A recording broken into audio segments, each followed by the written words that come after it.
हाय बच्चों, कैसे हैं? आज का जो टॉपिक रहेगा वो रहेगा ट्रोपोप्लाज्म। कल पढ़ा रहे थे सेल स्ट्रक्चर के बारे में, कुछ पढ़ाए थे क्लास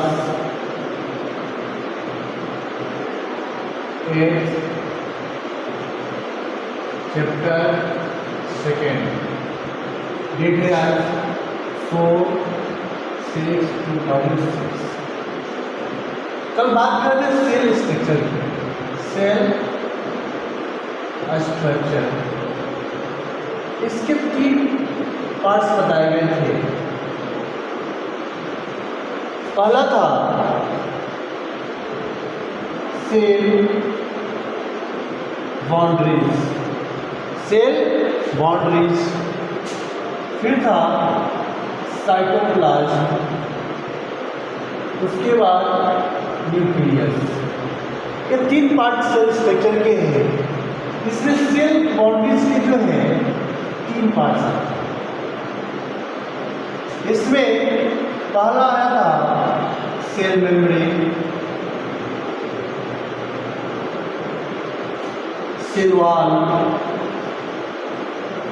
और लास्ट में आया था ग्लाइकोकैलिक्स। ग्लाइकोकैलिक्स जो है it is found outside the cell. Cell wall के आउटसाइड में जो प्रोजेक्ट होता है वो ग्लाइकोकैलिक्स कहलाता है। ग्लाइकोकैलिक्स जो सेल वॉल के बाहर प्रोजेक्ट होता है। यहाँ तक पढ़े थे। फिर उसके बाद जो है आज जो इसके बाद साइटोप्लाज्म को 2 पार्ट में डिवाइड किया गया था। एक था साइटोसोल और दूसरा था ट्रोपोप्लाज्म।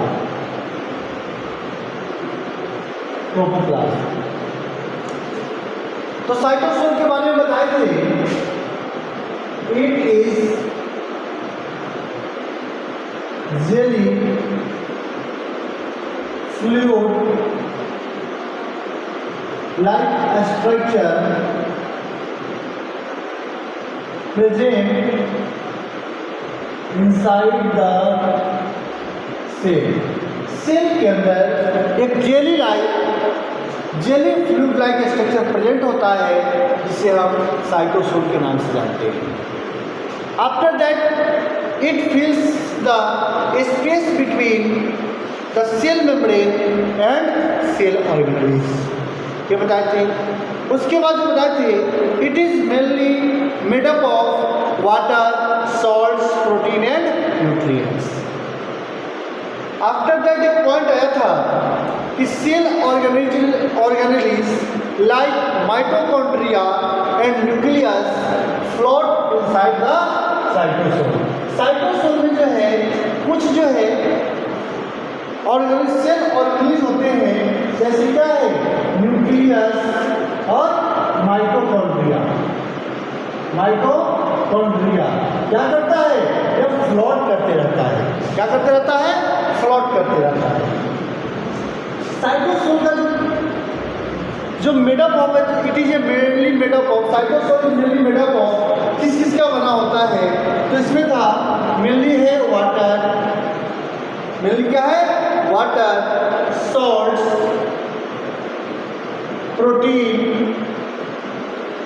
Proteins and nutrients. ये सब बताया गया था। इसके बाद जो एक पॉइंट आया था कि मेनी केमिकल रिएक्शन, जो भी सेल के अंदर जो केमिकल रिएक्शन होता है, chemical reaction happen inside the cytosol।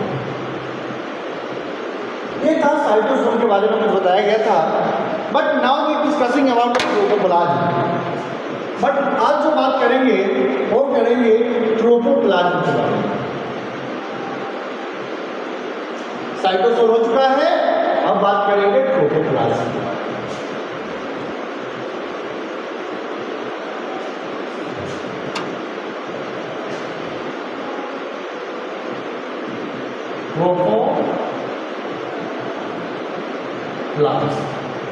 ट्रोपोप्लाज्म। ट्रोपोप्लाज्म जो है इसको भी दो पार्ट में डिवाइड किया गया। एक का नाम दिया गया सेल ऑर्गेनेल्स और दूसरा का नाम दिया गया non living cell inclusion. Non living cell inclusion, इसे बोलते हैं ड्यूटोप्लाज्म। क्या बोलते हैं? ड्यूटोप्लाज्म।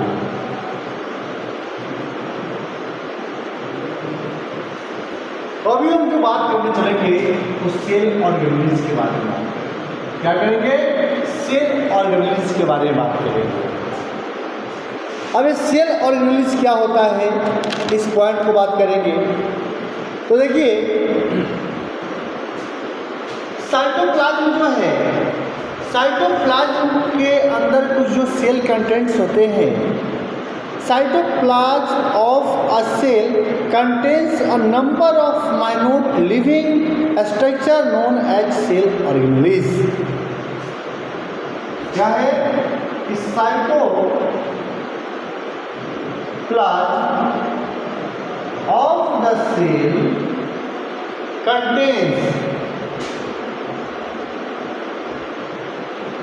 contains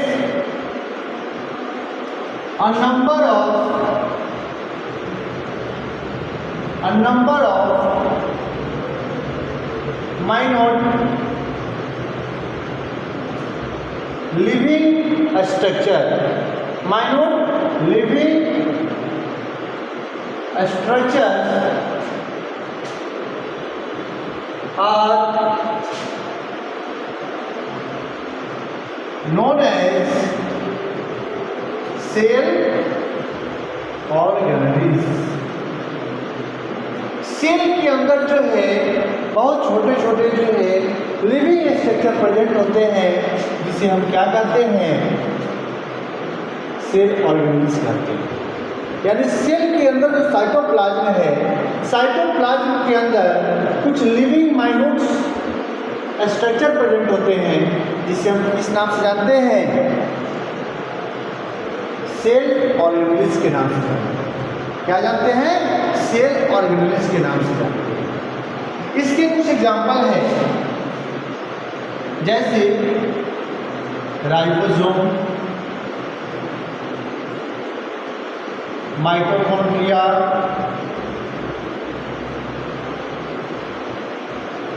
लाइसोसोम, वैक्यूल्स, इसके बाद प्लास्टिड, गोल्गी बॉडी,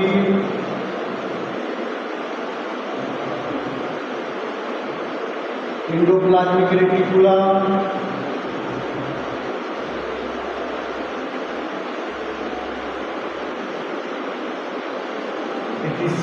और बहुत सारे हैं, उसके बारे में बात करेंगे।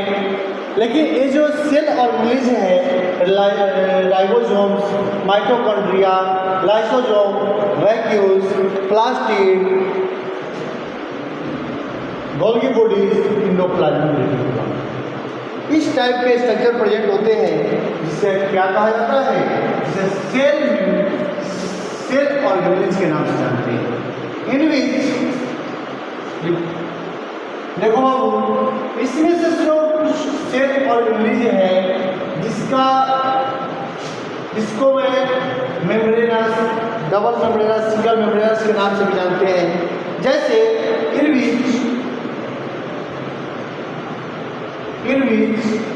राइबोसोम। अब राइबोसोम क्या है? तो नॉन मेम्ब्रेनस है। क्या है? नॉन मेम्ब्रेनस है। इसका मतलब है कि मेम्ब्रेन का इस पे कोई लेयर नहीं है, नॉन मेम्ब्रेनस। इसके बाद जो आता है लाइसोसोम,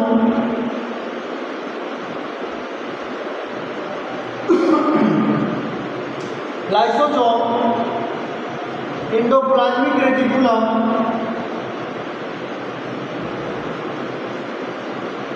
प्लाज्मिक रेटिकुलम, वैक्यूल्स और गोल्गी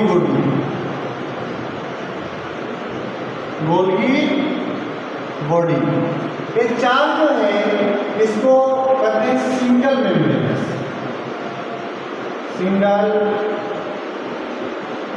मेम्ब्रेनस और माइटोकॉन्ड्रिया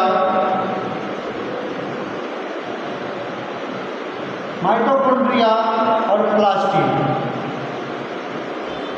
एक दोनों क्या है, यह डबल मेम्ब्रेनस। इसको अच्छे से लिख लेंगे, नोट करेंगे।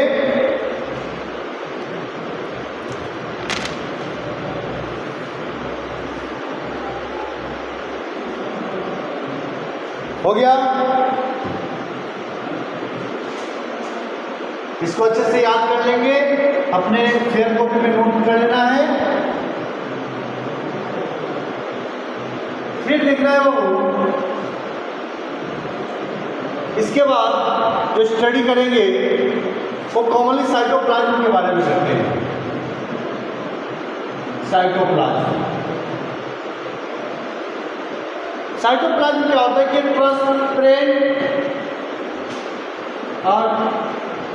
Transparent jelly like structure,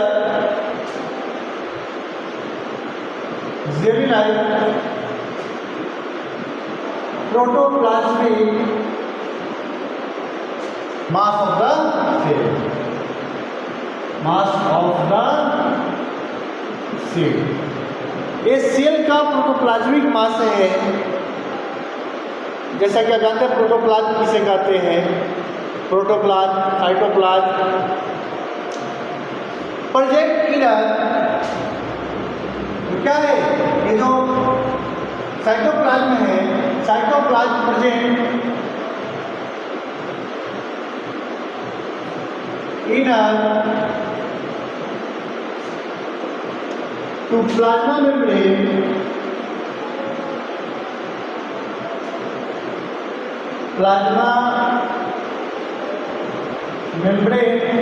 and excluding nucleus is called cytoplasm. इस साइटोप्लाज्म और एक क्या बोलते हैं कि प्लाज्मा मेम्ब्रेन और न्यूक्लियस के बीच के स्पेस को क्या करता है, फिल करता है। इस दोनों के बीच के जो स्पेस है उसमें प्रेजेंट होता है। ऐसे में लिखवाया था कि the space present between nucleus and plasma membrane filled with a jelly-like substance that is called cytoplasm। एक क्या है, न्यूक्लियस और प्लाज्मा मेम्ब्रेन के बीच के स्पेस को क्या करता है, फिल्ड करता है। जो प्लाज्मा मेम्ब्रेन और न्यूक्लियस के बीच में जो स्पेस है एक जेली लाइक सब्सटेंस से क्या होता है, जेली लाइक सब्सटेंस जो ट्रांसपेरेंट होता है उससे फिल्ड होता है, जिसे हम किस नाम से जानते हैं, तो उसे साइटोप्लाज्म के नाम से क्या कहते हैं, साइटोप्लाज्म के नाम से। In eukaryotic sales,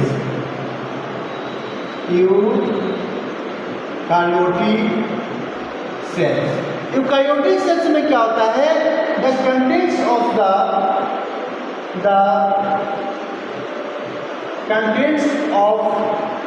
the cell,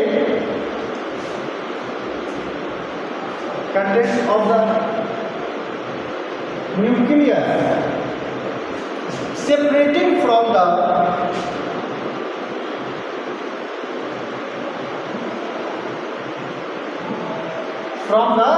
cytoplasm.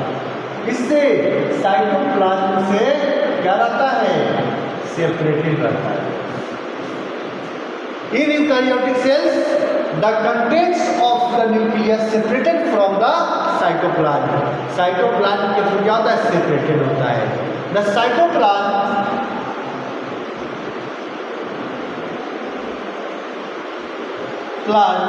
contains compounds like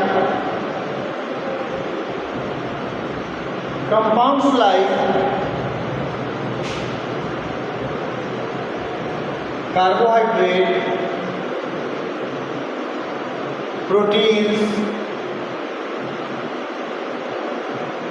proteins, fat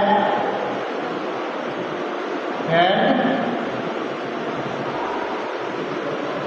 minerals etc. ये रहा जो साइटोप्लाज्म है वो कार्बोहाइड्रेट, प्रोटीन्स, फैट्स और मिनरल्स के बना होता है। तो उसमें क्या होता है, प्रेजेंट होता है। इसी को क्या कहेंगे, सब साइटोप्लाज्म का पार्ट है। साइटोप्लाज्म में contents of the carbohydrate, proteins and fat and minerals. तो बच्चों आज के लिए इतना ही पढ़ते हैं, फिर कल जो है इसके chemical constitution of the cytoplasm के बारे में स्टडी करेंगे। कल का टॉपिक रहेगा chemical constitution of the cytoplasm.